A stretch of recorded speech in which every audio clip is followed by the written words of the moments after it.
안녕하세요. 파혼한 30대 초반의 여성입니다. 이혼보다는 파혼이 낫다는 말은 귀에 딱지가 않도록 들었지만 그럼에도 불구하고 지금의 이 착잡한 마음은 어떻게 설명할 길이 없네요. 결혼을 준비하면서 많은 예비부부들이 다툰다는 이야기를 들었고 저 또한 그 정도는 예상하고 있었거든요. 심지어 연애 중에는 남자친구와 크게 다퉈본 적이 없음에도 말이지요. 그런데 저희는 그냥 다툼이 아니라 파혼으로 끝이 나고 말았습니다. 남자친구 말로는 제가 너무 이기적이고 계산적이라서 이렇게 된 거라며 이 모든 상황이 저 때문이래요. 그리고 남자친구의 어머님도 저 때문에 당신 아들이 인생 낭비를 했다며 저를 고소하겠다는 말도 안 되는 엄포를 놓고 계십니다. 솔직히 남자친구나 남자친구 어머님이 하시는 말은 뭐 아무렇지도 않아요. 시쳇말로 저한테 씨알도 안 먹혔달까요? 하지만 한편으론 정말 제가 이상해서 이렇게 된 건지 황당하기는 해요. 그래서 하소연도 하고 상황을 객관적으로 한번 돌아보고자 이렇게 글을 쓰게 되었습니다. 남자친구하고는 직장 동료의 소개로 만났는데 나이도 2살 차이밖에 안 났고 알고 보니 서로 서울에서도 인근에 위치한 대학에 다녔더라고요. 그래서 첫 만남부터 대화거리가 끊이질 않았고 사귀는 1년 동안 비교적 무난하고 원만하게 만났어요. 둘 다 데이트를 하는 날이 아니면 집하고 직장 정도를 오가는 패턴이라서 서로 크게 신경 쓰이게 하는 것도 없었거든요. 그리고 무엇보다도 회사는 달랐지만 둘 다 공기업을 다니고 있다 보니 결혼 이야기가 오가는 와중에도 경제적인 부분은 크게 염려하지 않았었지요. 그런데 남자친구에게 프로포즈를 받고 처음으로 예비시댁의 결혼 허락을 받기 위해 인사를 드리러 갔다가 남자친구의 집안 형편이 넉넉지 못하다는 사실을 알게 되었습니다. 사실 데이트하는 동안에는 남자친구가 오빠라곤 해도 2살 차이밖에 안 나다 보니 거의 더치페이를 하면서 만났거든요. 그리고 한 달에 2~3번 데이트를 하는 수준이었으니 남자친구에게도 저에게도 크게 부담되는 수준이 아니었고요.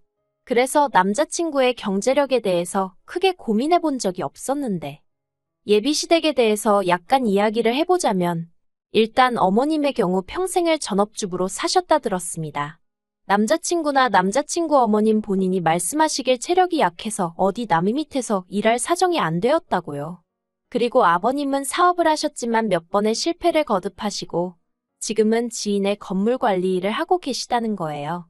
솔직히 직업에 귀천이 없다고 생각하고 저라고 얼마나 잘났다고 생각해서 이런 이야기를 하는 것은 결코 아닙니다. 하지만 문제는 사정이 그렇다 보니 아버님 연세가 66이셨음에도 불구하고 노후 준비가 전혀 되어 있지 않아 일을 당장 쉬실 수 없는 형편이었고 나아가 저희가 결혼을 한다고 해도 별다른 도움을 주실 수 없겠더라고요. 그래서 이후로 저는 며칠의 고민 끝에 남자친구에게 우리 돈 이야기를 안 할 수 없지 않냐며 먼저 말문을 열었습니다. 정확히 지금 얼마를 가지고 있고 혹시 주식이나 어디 투자해 놓은 건 있는지 그런 것도 한번 서로 이야기를 해보자고요. 그랬더니 남자친구가 좀 당황해하더니 그런 게 중요하냐입니다. 자기가 얼마 버는지 제가 알고 있으면 된 거 아니냐고요. 그래서 그럼 결혼 준비며 신혼집이며 그런 거 할 때는 누구 돈으로 어떻게 할 거고 예산은 어떻게 잡냐고 제가 따지듯 물었더니 한다는 소리가 그런 건 미처 생각을 못했다나요. 먼저 결혼하자고 나온 사람이 어떻게 그런 건 생각을 못했다는 건지 어이가 없었지만 그래도 여기까지는 솔직히 정말 도닦는 심정으로 이해하려고 했어요. 남자니까, 남자라서 남자들은 원래 세세한 건 놓치는 일이 많다고 하니까 말도 안 되는 변명이지만 그래도 이해해보려고 했지요. 남자친구에게 지금 당장 현금으로 얼마를 가지고 있냐 물었습니다. 그랬더니 6천만 원을 모았다고 하대요. 그래서 주식이나 다른 건 뭐 없냐고 하니까 하나도 없답니다. 주식을 해본 적은 있지만 1,000만 원 정도 잃고 접었고 다른 건 관심이 없었다면서요. 그래서 그러면 오빠 부모님께서는 얼마나 보태주실 생각이신지 혹시 이야기해 본 적은 있냐고 물었습니다. 그리고 이 질문에 남자친구가 꽤나 당황한 눈치였어요. 그렇게 제가 단도직입적으로 물을 줄은 몰랐던 거겠지요. 남자친구 말이 솔직히 이야기해 본 적도 없지만 자기는 안 받고 싶답니다. 자기가 벌어서 드리고 가진 못할 망정 나이 33세 부모님에게 손 벌리고 싶지는 않다나요? 그래서 저도 더는 가타부타 따지지 않고 그러냐 했습니다. 저도 기대가 없었으니까 크게 실망하지도 않았던 것도 사실이고요. 하지만 친정부모님께 어떻게 말씀을 드려야 할지 모르겠더라고요. 어떻게 들릴지 모르겠지만 솔직히 실망하지 않으실까 걱정이 많았어요. 저희 친정부모님은 소위 사람들이 말하는 흙수저십니다. 두 분 다 어려운 환경에서 자라셨고 결혼식도 시에서 올려주는 합동결혼식으로 치르신 분들이에요. 그래도 두 분 특유의 근성과 부지런함으로 가난을 극복하셨고 지금은 어디 가서 적어도 아쉬운 소리는 안 하고 사실 형편은 되십니다. 그리고 몇 년 전 부동산 투자가 떠오르기 시작한 시기에 저에게 결혼 자금을 미리 주는 거라 하시며 2억을 주셔서 제가 그 돈에 대출 1억 5천을 더해 직장 근처에 아파트를 샀고요. 그런데 아파트를 산 이후로는 버는 족족이 대출을 갚다 보니 솔직히 당장 들고 있는 현금은 500만 원 남짓이 전부였어요. 하지만 이게 결혼할 때 문제가 될 거라곤 조금도 생각지 않았던 게 아무리 대출이 끼어 있다고 해도 제가 집을 해가는 거잖아요. 그리고 솔직히 아파트를 팔기만 하면 대출은 한 번에 갚을 수 있을 만큼 아파트 값도 많이 올라있던 상황이었고요. 아무튼 그래서 저희 친정부모님은 그래도 당신들이 저에게 남 부끄럽지 않게 해주셨다 생각하고 계셨고 저도 전적으로 동의하는 바였습니다. 그렇다 보니 남자친구의 상황을 어떻게 설명해야 할지 솔직히 난감하더라고요. 그런데 제 걱정은 기우에 불과했습니다. 저는 저희 부모님께서 경제적인 부분만 놓고 봤을 때 저희랑 비슷하거나 나은 환경을 원하실 거라고 생각했는데 부모님께서 결혼할 땐 돈보다 중요한 게 많은 법이라며 남자친구와 제가 진심으로 사랑한다고 하고 둘 다 앞날 창창한 젊은이들이니 당장 돈이 좀 없는 건 큰 문제가 아니라고 하시는 거예요. 그리고는 결혼을 허락해 주셨지요. 그래서 저는 시쳇말로 까놓고 말해서 남자친구 쪽에서 저나 저희 부모님한테 고마워할 거라고 생각했어요. 생색내자고 유세 부리자고 하는 소리가 아니라 솔직히 아무리 세상이 바뀌었다고 해도 여자 쪽에서 7억이 넘는 아파트를 해가는데 남자 쪽에서 6천만 들고 오는 게 흔한 일은 아니잖아요.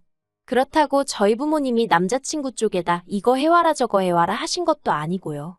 오히려 시계며 정장이며 뭘 해줘야 하냐고 고민을 하시는 분들이셨습니다. 그런데 세상살이가 다 제 마음 같지 않다더니 남자친구 쪽에서 나온 이야기는 정말 예상 밖이었어요. 양가에서 결혼 허락을 받고 조금씩 결혼 준비를 해나가는 중이었는데 하루는 남자친구가 집에 관해서 할 이야기가 있다고 하더라고요.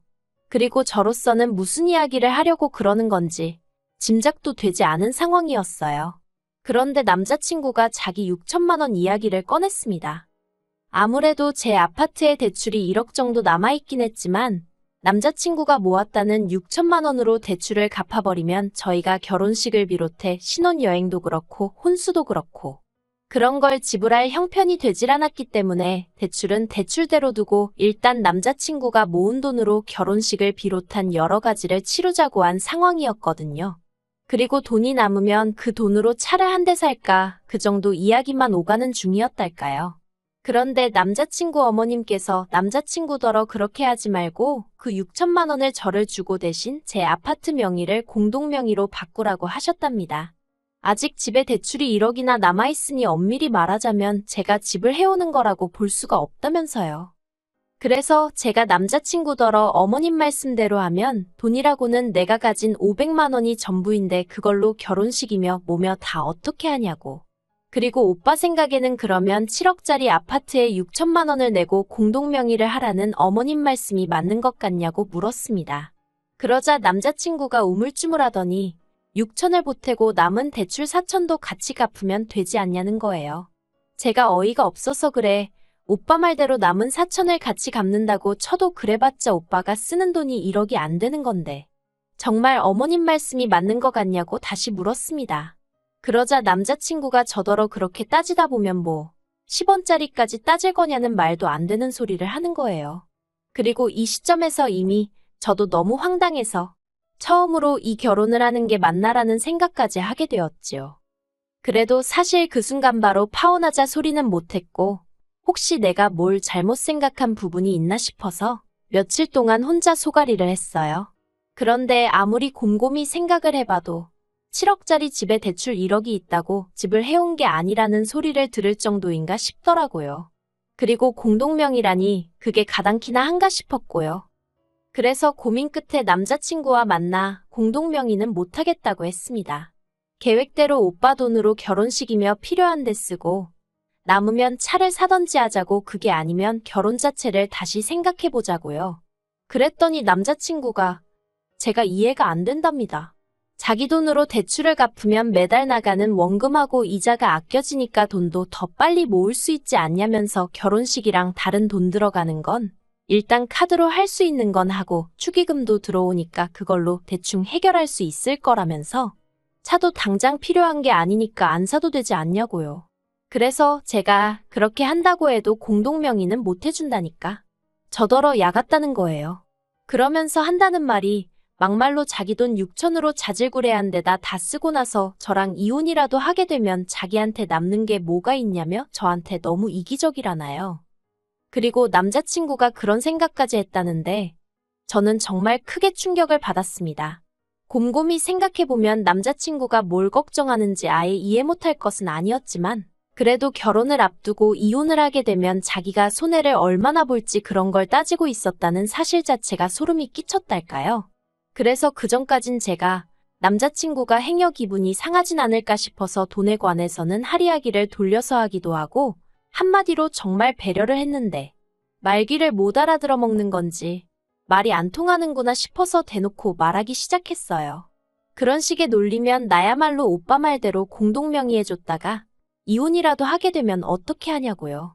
그러자 남자친구가 그러니까 이혼을 안 하면 되는 거 아니냐며 화를 내는 거예요. 사귀는 동안 의견이 늘 일치하는 것은 아니었지만 그래도 말이 안 통한다 싶은 적은 없었는데 남자친구가 보이는 뻔뻔한 태도에 저는 정말이지 두 손 두 발을 다 들고 싶은 심정이었습니다. 그래서 남자친구더러 아무래도 우리 결혼은 다시 생각해보는 게 좋겠다고 했어요.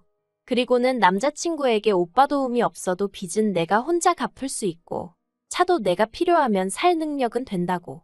나는 오빠가 가진 게 없어도 딱히 바라는 게 없었는데 오빠는 그게 아닌 것 같으니 결혼은 안 하는 게 낫겠다 했습니다. 그런데 정말 가증스럽게도 제가 자기 예상보다 세게 나가서 그런 건지 갑자기 꼬리를 내리는 거예요. 아무래도 자기가 표현을 잘못한 것 같다면서 그런 뜻이 아니었다나요? 하지만 그날 이후로 저는 남자친구의 모든 연락을 거부하기 시작했습니다. 헤어지자고 말은 해놨으니 막말로 남자친구 쪽에서 받아들이든 받아들이지 못하든 그건 제 알바가 아니라고 생각했거든요. 그러자 남자친구는 처음엔 전화를 그렇게 해대더니 1시간에 10몇 개에 달하는 문자를 보내기 시작했고 급기야는 제 회사 이메일 주소로 사적인 이메일까지 보내는 게 아니겠어요. 자기도 사회생활하니까 회사 메일로 사적인 내용을 보낸다는 게 서로에게 얼마나 좋지 못한지 뻔히 알면서 그러더라고요. 그리고 남자친구의 찌질하고 경솔한 행동에 저는 그나마 남아있는 정도 뚝뚝 떨어지는 듯 했습니다. 그리고 급기야 어떻게 된 건지 한 번밖에 뵌 적 없던 남자친구 어머님까지 저희 회사 앞으로 찾아오셨더라고요. 너무 당황스러웠지만 로비에 보는 눈도 많고 아는 얼굴들도 있어서 일단 근처 카페로 모시고 갔어요. 그리고는 어떻게 무슨 일로 오신 거냐 물었습니다. 남자친구에게 저희 헤어진 거 못 들으셨냐고도 했고요.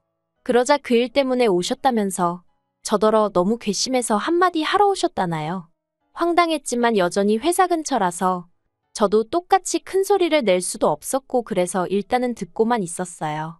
그런데 남자친구 어머님 말씀이 정말 하나하나 가관도 아니더라고요.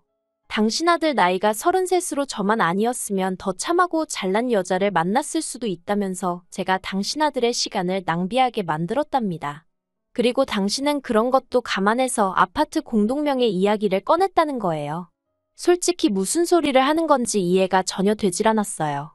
저한테 사귀자고 따라다닌 것도 남자친구였고 결혼을 하자고 든 것도 남자친구였는데 뭘 제가 시간 낭비를 하게 했다는 건지 오죽할 말이 없으면 억지도 저런 억지를 쓸까 싶었달까요. 그래서 제가 지금 저더러 어쩌라는 거냐고 물었습니다. 그랬더니 그냥 결혼을 하래요.